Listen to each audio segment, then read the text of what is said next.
For us, I'm really excited to share about how to bring taboo topics into the workplace. Hello, it's John Bernanovich, president and founder of Willory, and I am continuing my video chat discussions in hopes of collecting great insight and details for the book that I'm drafting that I'm currently calling I Got It All Wrong. It's a story of business success and failure, how work has changed and the importance of remote work, and then how human resources can make an impact in increasing productivity within a company. And so I am joined today by Claire Coder. Claire is a friend through DisruptHR Columbus. She's one of the original 13 speakers once we're able to put that event on. And Claire has a very interesting background, and I know a very unique business of which I'd love for her to share what that business is and how she got into it. So Claire, welcome, and I look forward to talking to you. Woohoo! Thank you so much. I'm really excited about being a part of this. So my company, I started when I was 18 years old after getting my period in public without the supplies I needed. And in the moment of despair, looking for a quarter to use one of those coin-operated machines, I thought to myself, you know, toilet paper is offered in public bathrooms for free. Why aren't tampons and pads? Because they both respond to natural bodily functions. And so 18 years old, I was in college at the time. I was like, this needs to be changed. I promptly dropped out of university, put all of my eggs into the basket of entrepreneurship. This would now be my second business. I had a company in high school too. And I knew I wanted to make sure everyone had access to basic necessities and reframe the bathroom experience through the lens of a female. And so that's what we do. We've designed and developed a free vend tampon and pad dispenser that businesses and schools can implement in their bathrooms. And over the past 4 years, we've now grown to stock companies like Google North America, Princeton University, middle schools, high schools, restaurants, bars, and really any place that has menstruating people and bathrooms, that's where we can be. So that's what we do. How cool. Yeah, no, great. So, well, not how you had to start the business, because I'm sure that was a very traumatic, but you certainly traumatic experience. And you certainly turned that into, wow, what a cool story that is. Congratulations. Well, thank you. And you know, it's not just me. 86% of women have started their period in public without the supplies they needed. This is just something that's not talked about. And we decided that it's important to talk about so that we can make the change. Interesting. So you said 4 years you've been on the journey of this so far, and you've rattled off some very well-known companies in the midst of that. So congratulations. I'm sure you've had a lot of unique experiences. And I guess curious to see, like, as it relates to that journey, what do you think brought you on the good side? What were some of the tenets of your business and your entrepreneurship that you think has allowed you to succeed in the very beginning stages of your business? Yeah. So I have always loved selling things. Like, I just love it. I started my first business in high school. I made buttons and magnets and compact mirrors. And sales gets a lot of a bad rap, right? But for me, it was an opportunity to present happiness to another person across the table.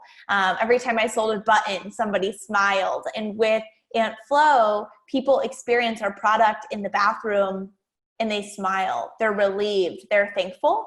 And so for us, one of our core tenets is, how do we spread happiness and joy? And that's always been ingrained in me when thinking about companies and growing companies. And in addition to that, it's thinking about holistically giving back.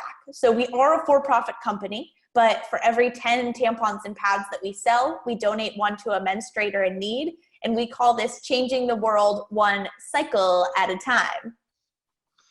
Fantastic. That's really cool. So you had a background in sales. You initially had your business of selling buttons and things that you did in high school, which is really cool. So you were bit by the entrepreneurial bug, maybe around the same time I was mentioning to you earlier before we hopped on the broadcast that my first business was the paper route. Now, I didn't invent the paper or the route that I got, but I certainly learned how to be disciplined. And I think the hardest part for me was collecting money from the clients that I had, because back then they didn't have digital payment. So I had to go door to door to collect the money. So that was certainly unique.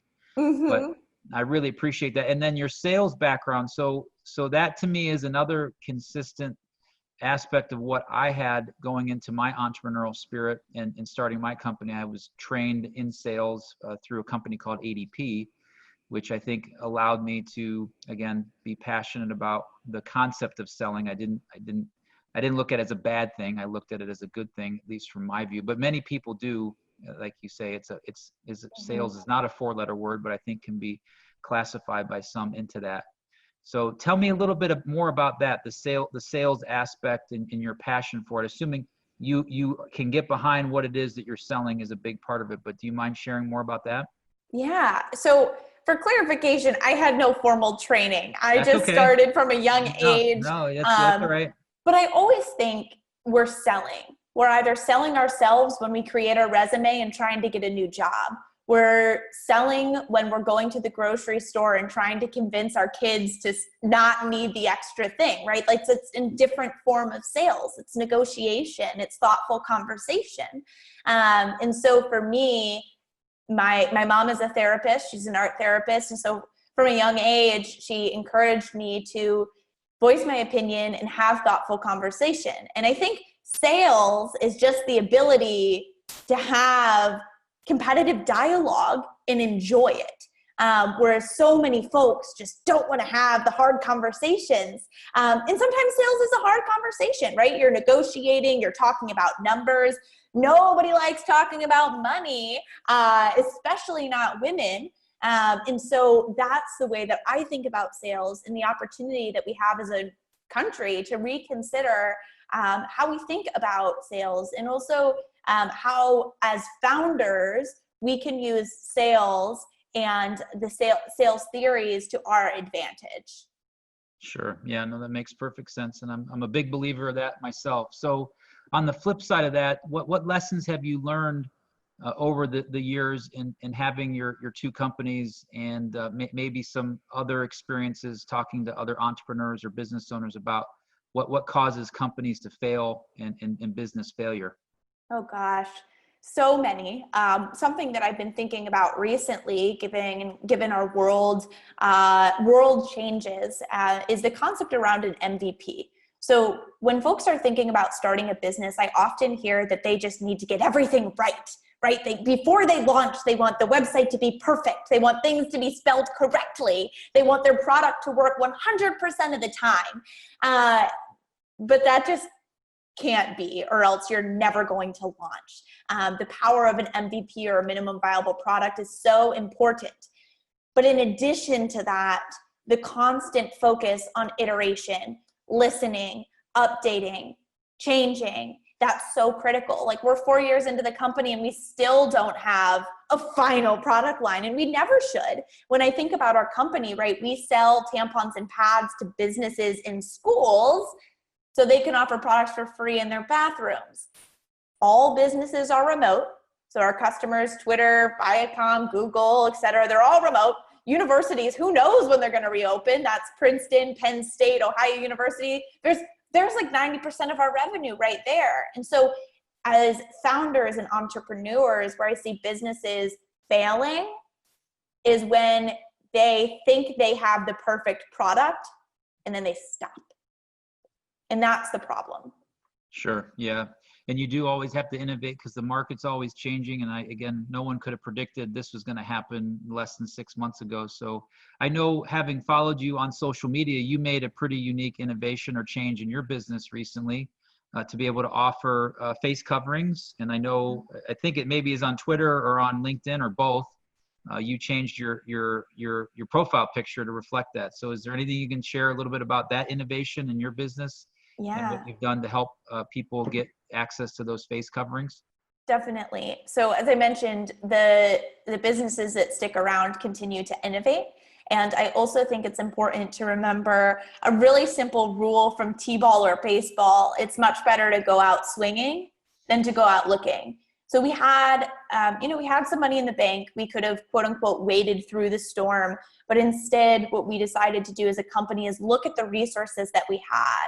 We manufacture class 2 medical devices, tampons. We manufacture FDA-approved products, pads, and we have really intimate relationships with our customers, which are facility managers. And so leveraging those 3 components, we retooled our pad production to start making FDA-approved 3-ply masks. And over the past few weeks, we've manufactured almost 10 million masks, and we are now supporting the state of Michigan, Veterans Affairs, and many other organizations.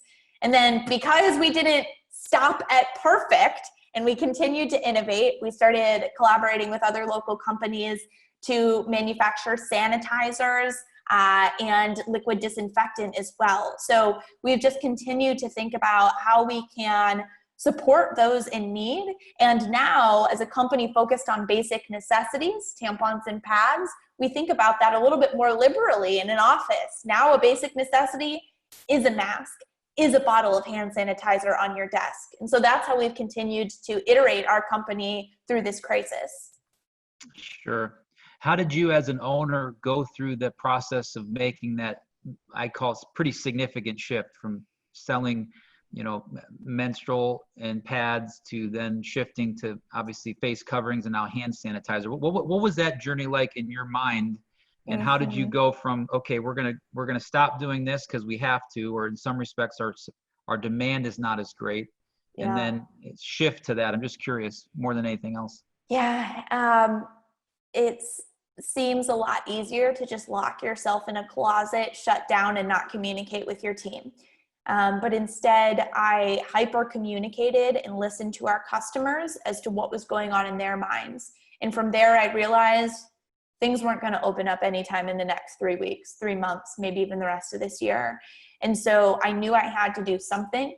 And that something was a drastic decision. We ended up wiring all of the money in our bank account, all of the money in our bank account, to our pad manufacturing facility to retool the machines. And I had 1 week for it to work before I missed payroll. But our team is gritty. We all decided that it is an opportunity to swing and go, or just stand there and go out looking, right?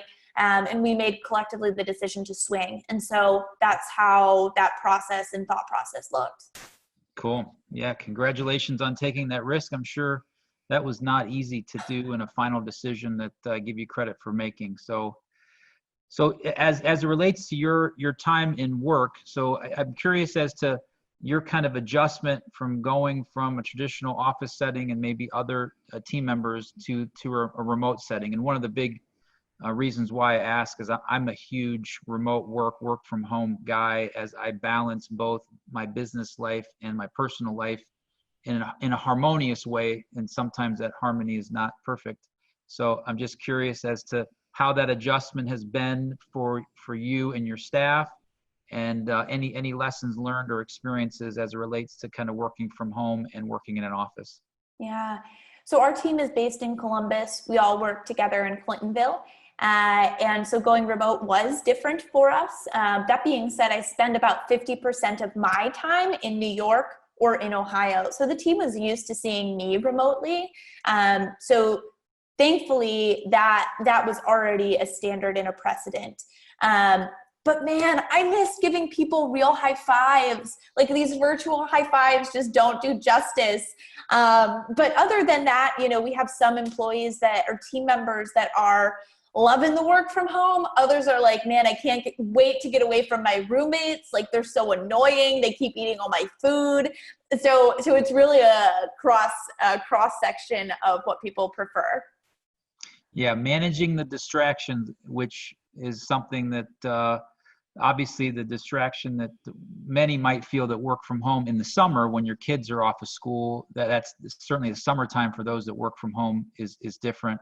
But now for many that are homeschooling their children while they're working, man, is that another paradox change and a very unique experience for many. So I understand the distraction and what comes with it, and certainly understand that can create complexity. Yeah, and for me, just on the remote work side, it has been such a tenet of my business, and it's one of the things that I know I'm just curious to get your take on this, Claire, as to, now that people went through this experience, kind of were working in your traditional setting maybe before, now you went to work from home, and now you're, kind of easing back into working back in an office. Do you think more companies will move toward remote work because of that experience, and maybe the good or the bad, or maybe some cost reduction in office space? Or do you think we'll return back to the similar capacity that we had? From listening to our customers, there's a lot of benefits of work from home from a cost saving perspective. I know that you were kind of alluding to the rent that we pay, right? Like imagine cutting that in half, having only half the team members come every day, and switch that up a little bit. From our company standpoint, I'm an in-person person. Like I want to make sure that our team can get together and unify, but I also respect that individuals have unique needs where they prefer different working settings and mixing it up a bit. I know that I prefer that as well. And so I think just like our company, we hyper listen to our customers, we're now hyper listening to our team members to understand what's best for them. Sure. Cool. Yeah, and one of the other key tenets in the book, and I kind of have it in 3 chapters, right? Business success and failure, how you leverage remote work in your small, mid to large size company, and then the importance of utilizing your human resources, so the people that are supporting you from an HR perspective, that they're helping to drive success, productivity, and helping your company have the appropriate, kind of purpose, and that it aligns to that social cause that your employees are into as well, and that you can get the most out of them. So I'm curious, I have this line of HR like a boss. So what does HR like a boss mean to you, Claire? How would you define that? So I'm very thankful. We're a mighty team of 7 right now, and we just invested in a director of people for our team as we continue to grow. And back office expenses as a founder is always a lot. You're like, another person that's not revenue generating. But for us, it was critical. And HR as a boss for us means you listen to the whining and grinding for no more than 3 minutes, and then you redirect and you're action oriented. But we recognize sometimes you gotta whine and grind for a little bit, and then we just focus on the action steps outside of that. So that's where we're at right now. And then in addition to that, from a hiring perspective, it's making people feel loved and appreciated no matter where they're at in the recruiting process. I want everybody to walk away.